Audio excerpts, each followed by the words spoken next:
Nous avons dit le dimanche dernier que la Pâque marque le commencement d'une vie nouvelle. Comme Dieu a dit à Israël, Dieu a dit, ce mois-ci sera pour vous le premier mois. Dieu dit, je change le calendrier. À partir de maintenant, vous n'allez plus observer le calendrier des Égyptiens. Une nouvelle saison s'ouvre devant vous. Ceci marque un nouveau départ. Vous avez été esclave pendant 430 ans. Je vous sors de cette vie d'esclavage et je vous amène dans une vie de liberté, de tout esclavage, de tout ce que vous avez subi en Égypte. Je vous délivre de cela. La Pâque juive, c'est donc la délivrance d'Israël de l'oppression égyptienne. Le peuple d'Israël était en captivité, mais Dieu a dit, j'ai vu la souffrance de mon peuple qui est en Égypte et j'ai entendu les cris que lui font pousser ses oppresseurs, car je connais ses douleurs. Je suis descendu pour le délivrer de la main des Égyptiens et pour le faire monter dans ce bon et vaste pays où coule le lait et le miel, dans les lieux qu'habitent les Cananéens, les Héthiens, les Amoréens, les Phérésiens, les Héviens et les Jébusiens. Amen. La Bible déclare que Dieu a entendu le cri d'Israël. Ça veut dire quoi? Dieu a fait la promesse à Abraham que sa descendance sera esclave dans un pays. Et après 400 ans, lui va délivrer. Les 400 ans se sont passés, rien ne s'est passé. Il a fallu que Israël puisse crier et que la voix d'Israël monte vers Dieu. Et c'est sur la base du cri d'Israël que Dieu va envoyer un libérateur pour sortir Israël de l'esclavage en Égypte. Aujourd'hui, toi et moi, enfants de Dieu, nés de nouveau, habités par le Saint-Esprit, nous avons besoin de crier à Dieu face à des détresses, de lever la voix face à des situations qui viennent troubler nos vies, parce que ce n'est pas ce qui nous a été promis. Le pouvoir nous a été donné. Dans la présence de Dieu, oublie ton voisin, adore Dieu. La Bible dit, Dieu a entendu le cri d'Israël et Dieu est descendu pour le délivrer. Parfois, le cri n'est pas forcément dans la tonalité de la voix, mais dans ta chambre, lorsque tu dis, Seigneur, c'est pas normal cette situation. Je viens devant toi pour revendiquer ce que Jésus a fait pour moi. Cette situation n'est pas normale parce que je sais que j'étais là hier et il y avait ces condamnations contre moi.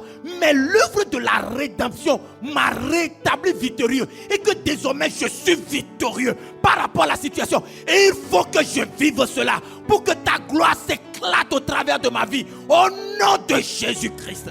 Parfois tu peux dire tout cela. Le Seigneur entend tes cris, mais les hommes à côté n'entendent même pas la tonalité de ta voix. Et quand le peuple a crié, la Bible dit que Dieu leur a donné un libérateur. Tu dois rester éveillé à travers une vie de prière, de communion avec l'esprit, d'obéissance à la parole de Dieu. Israël a reçu l'instruction d'appliquer le sang. Dieu a dit à Moïse, va dire à ce peuple que chaque chef de famille prenne un agneau et que l'agneau soit immolé, que le sang soit mis sur les poteaux des portes de vos maisons et les linteaux des portes. Comme cela, lorsque l'ange de la destruction passera, l'ange de la destruction passera par-dessus. En réalité, Pâques veut dire pass over en anglais. Ou passer par-dessus, passer outre. Donc quand l'ange de la destruction verra le sang, il passera par-dessus. Amen. Lorsque tu es conscient de ce que Christ a accompli à la croix et que tu te conformes à la Pâque, laisse-moi te dire, tu dois être quelqu'un qui applique le sang sur ta vie constamment. Tu ne peux pas sortir le matin sans appliquer le sang sur ta vie, sur la vie de tes enfants, sur tes entreprises, sur tes projets. Tu dois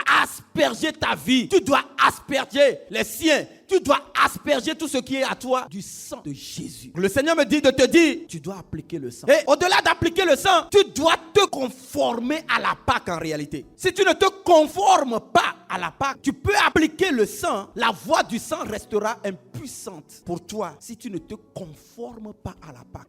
La Bible dit, faites disparaître le vieux levain, afin que vous soyez une pâte nouvelle, puisque vous êtes sans levain. Car Christ, votre Pâque, a été immolé. Sortez de la vie de désobéissance que vous meniez avant. Israël menait une vie en Égypte. Quand Dieu est venu les chercher dans le désert, Dieu a exigé qu'ils lui obéissent, qu'ils honorent sa parole. Et le manque d'obéissance va leur coûter 40 ans dans le désert. Parce que Moïse a envoyé les 12 espions qui sont allés espionner la terre promise et qui sont revenus sur les 12, seulement 2 ont parlé la parole du Seigneur. Ils ont dit, montons, emparons-nous de ce territoire, car l'Éternel nous est favorable. 2 sur 12 seulement ont parlé le langage divin. Mais le peuple a choisi la voie des 10. La vérité n'est pas démocratique. Ce n'est pas parce que la majorité dans la famille disent qu'il faut poser un tel acte qu'ils détiennent la vérité. Frère, c'est ce que la Bible dit qui est la vérité. Et parce que Israël n'a pas fait confiance au Dieu qui les a sortis d'Égypte, malgré les démonstrations de puissance auxquelles ils ont été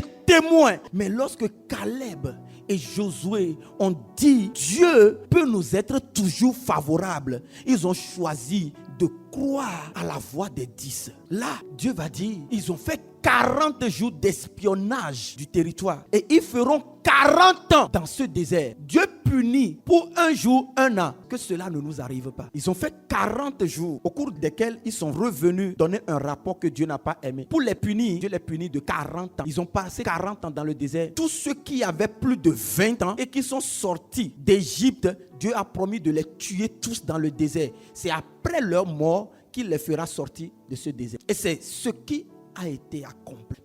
Jésus a pris notre vie de désobéissance et nous a donné sa vie d'obéissance à la parole de Dieu. Se conformer à la Pâque, c'est accepter la vie que Jésus nous a donnée. Jésus dit, le Fils ne fait rien de lui-même. Il ne fait que ce qu'il voit le Père faire. Jésus marchait dans l'obéissance à la parole de Dieu. Si tu as la révélation de la Pâque, que Jésus crucifié est mort à la croix pour tes péchés, tu dois être conscient que désormais, il a pris ta vie et il t'a donné sa vie. Sa vie est une vie d'obéissance à la parole du Père. Une vie de soumission à la parole du Père. Qui ne questionne pas la fidélité du Père. Qui est à la lumière de la parole de son Père. Se conformer à Pâque, c'est donc décider désormais de vivre la vie que Christ nous a donnée. Et quand tu te conformes à la Pâque, comme Jésus, tu feras les mêmes miracles. Tu triompheras des adversités. Tu auras de la victoire sur toutes sortes d'adversités qui sera devant toi. Bien-aimés frères et sœurs, Dieu nous demande de nous conformer à la Pâque. La Pâque, c'est la fête de la délivrance. C'est la conscience que rien ni personne ne peut plus m'empêcher de réussir. Tout ce que j'ai besoin de faire, c'est de devenir plus diligent, plus excellent dans tout ce que je fais. Et je sais que certainement, la connexion de destinée qui va me faire rentrer au palais, mes pas croiseront certainement les pas de cette connexion de destinée. Et tu es appelé à vivre une vie de justice. Il arrivera des moments où tu vas tomber. Dieu est tolérant par rapport à ça. Mais quand tu tombes, relève-toi et fais la promesse à Dieu. Seigneur, je ne passerai plus par ça, mais j'ai besoin de ton soutien. Que ton Saint-Esprit me